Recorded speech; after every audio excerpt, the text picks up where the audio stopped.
Hello and a warm welcome to all our viewers in Nigeria and around the world to News Circle on Global Television, live in the nation's capital, Abuja. I am Anthony Momodu.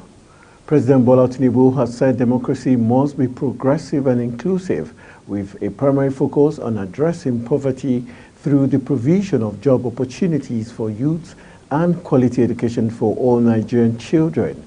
Receiving members of the National Working Committee (NWC) of the All Progressive Congress on Thursday in Lagos, President Tinubu, in a statement by presidential spokesman Ajuri Ngelale, expressed support for the establishment of the National Institute of Progressive Studies by the party. The president noted that the institute is expected to conduct diligent research and educate all party members on the principles of democracy and good governance, while providing a distinct identity for the party. The president called on the leadership of the party to target more youths and women in its e-registration and digital membership validation exercise scheduled to be completed in the first quarter of 2024. Vice President Kashim Shettima has stressed the need for Nigerians in the northern part of the country to unite to end what he described as the heritage of poverty and destitution in the region. He called on Nigerians to resist any act capable of leading the nation into anarchy, saying people must learn to tolerate one another and live together in peace to enhance development in all parts of the country. The Vice President stated these in Masaka, Nasarawa State, on Thursday while inaugurating the 5-kilometer Masaka-Luvu Road in Karo local government area of the state. He said it's easy to cause chaos but difficult to bring back peace. He therefore urged Governor Abdullahi Suley to continue maintaining peace in the state. The Ministry of Communications, Innovation and Digital Economy has announced the commencement of applications for teaching positions under its Build a Tone initiative program. The program, which was launched earlier in December, according to the Minister of Communications, Innovation and Digital Economy, Bosun Tijani, will promote early technology adoption among senior secondary school students.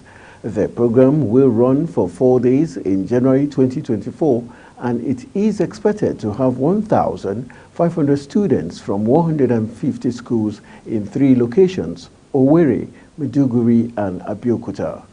The ministry added that the right candidates should be visionary, educators, teachers, and enthusiasts who would be able to guide the next generation of tech innovators in secondary schools. The Nigerian Meteorological Agency has predicted the likelihood of dust haze on Friday nationwide. NIMET's weather outlook released on Friday in Abuja predicted the prevalence of dust haze across various regions of the country. The agency attributed this to high concentration of dust in the atmosphere. It added that horizontal visibilities will range between 2 km and 5 km in most areas. However, few locations within northern regions may encounter poorer visibility with distances as low as 1,000 meters or even less. NIMET advised individuals to be mindful of weather conditions and take necessary precautions to mitigate any potential health risk associated with the prevailing dust haze. And still in the news, the United Nations Human Rights Chief Volker Turk said he was deeply alarmed by the string of attacks on villages in central Nigeria, which left nearly 200 people dead. According to local authorities, he made this known in a statement on Thursday, where he expressed shock by the series of attacks by gunmen on multiple rural communities in Plateau State, while calling on the Nigerian authorities to investigate the incident promptly, thoroughly, and independently, consistent with international human rights law, and to hold those responsible to to account in fair trials. The United Nations chief emphasized that the circle of impunity fueling recurrent violence must be urgently broken, urging the government to take meaningful steps to address the underlying root causes and to ensure non-reoccurrence of these devastating violence. The Nigerian Security and Civil Defense Corps Lagos State Command has decorated 790 promoted officers in the command, according to a statement by the state NSCDC spokesperson, DSC Abiodun Oluwaseun. On Friday. The decoration was done on Thursday at the state command's headquarters in Alausa, Ikeja. Oluwaseun said the state commandant, Usman Afadarai, advised the promoted officers to justify their new ranks with professional, operational, and administrative performances and be good ambassadors of the Corps. The promoted officers should not see promotion as an advantage to intimidate their colleagues or a reason to undermine the professional ethics and practice of their highly revered and esteemed service, he added. The Managing Director, Nigerian Railway Corporation, NRC, Fidet Okeria, said that the corporation lost over 150,000 rail clips due to constant vandalism along the railway tracks across the country between 2022 and 2023. Okeria disclosed this at the end of the year media briefing in Lagos on Thursday. He said that over 50,000 clips each had been vandalized between Lagos, Ibadan, Warri, Itakpe, and Abuja, Kaduna standard gauge tracks between 2022 and 2023. Okeria said that the corporation had engaged in constant sensitization to communities where the vandalism took place to make them realize the implication of the act to the growth of the rail networking in the country. You're watching the news cycle live from Nigeria's capital, Abuja. We are on StarTimes channel 276. Kindly follow us on all social media platforms using at Global TV NG and other handles now showing on your screen. When news cycle returns, Trump blocked from Republican presidential primary Imani. The news continues shortly with details of this and more stories right after this break. Please stay with us.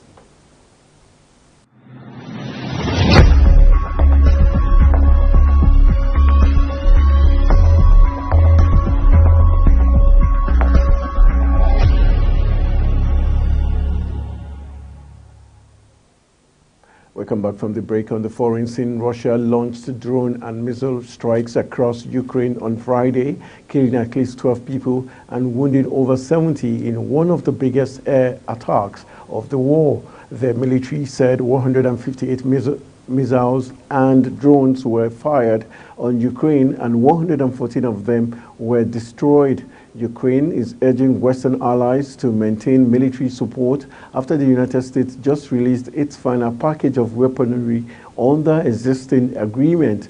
Russia tried to overwhelm Ukraine air defenses across most major cities, launching a wave of Shahed attacks drones followed by missiles of numerous types fired from planes and from Russian-controlled territory. Buildings damaged in 6 cities included warehouses, a shopping mall, and a maternity hospital, according to officials. Several other residential and warehouse buildings were damaged. The U.S. State of Maine on Thursday blocked former President Donald Trump from its Republican presidential primary ballot, the second state to disqualify him over his role in the January 2021 assault on the U.S. Capitol. Maine's top election official, Secretary of State Shenna Bellows, decided in favor of the citizens who had claimed that Trump should be constitutionally barred from seeking re-election after trying to upend the 2020 elections. Bellows said her decision that the January 6th attack occurred at the behest of and with the knowledge of and support of the outgoing president. Many joined Colorado, where the state Supreme Court this month found Trump ineligible for the presidency, moves that will certainly be challenged in the U.S. Supreme Court. Bello said she was suspending the effect of her decision pending any court appeal by Trump.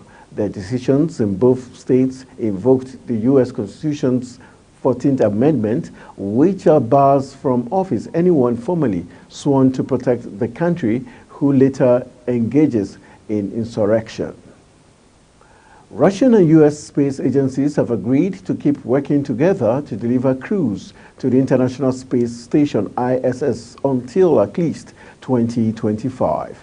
Russian corporation Roscosmos said Thursday the space sector, including its so-called cross-flights that involve sending crews from different nationalities on one spacecraft, is a rare area of cooperation remaining between Moscow and Washington since Russia sent troops to Ukraine. It also aims to guarantee the presence of at least one representative of the Roscosmos on the Russian segment and the presence of at least one representative of NASA on the American segment. Russia said in April that it planned to use the International Space Station until 2028, an apparent reversal of an earlier announcement to quit the orbiting laboratory after 2024. Russia on Thursday reopened its embassy in Burkina Faso after a gap of nearly 32 years. The West African nation's government and a Russian diplomat had revealed the mission was closed in 1992. The Russian ambassador to Ivory Coast, Alexei Satkov, said Russian President Vladimir Putin would name the new envoy.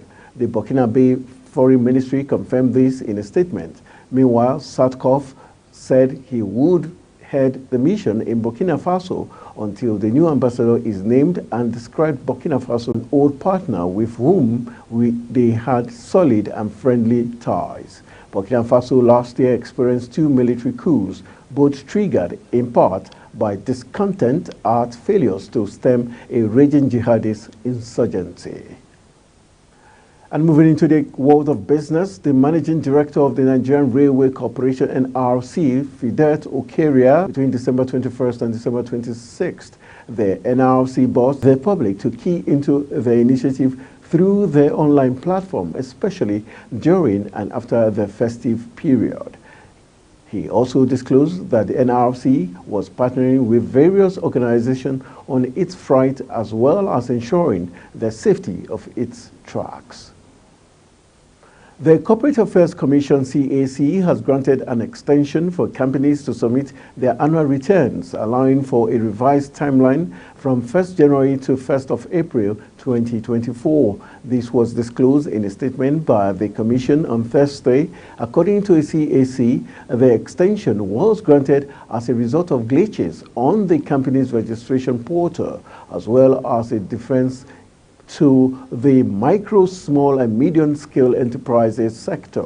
The CAC recently released a circular stating their intention to delist 91,843 companies by the month end for neglecting to submit their annual returns on the Commission's website. However, the Commission highlighted that the penalties are currently on hold for companies who fall within the bracket of the earlier deadline of January 1st, 2023, given that the deadline for submission has been extended to April 1st, 2024. And moving to the exciting world of sports, Nigerian footballer Azizat Oshoala on Thursday presented her award to President Bola Tinubu and First Lady Oluremi Tinubu in Lagos. Azizat won the African Women Footballer of the Year, an annual award for Africa's best female football player. The award was conferred on Azizat in December by the Confederation of African Football. Azizat has won the award for a record 6 times. She said Their presentation was in recognition of the support of the first couple towards her successful outing in the year, and she appreciates the President and the First Lady for giving her the opportunity to present their work to them, adding that they came in to actually help the team out, and especially in the area of monitoring after the tournament. That's it on News Circle, and it came to you live from Nigeria's capital, Abuja. We're on StarTimes channel 276. Kindly follow us across all social media platforms using @GlobalTVNG and all the handles now showing on your screen. I am Anthony Momodu saying thank you for joining me, and see you soon.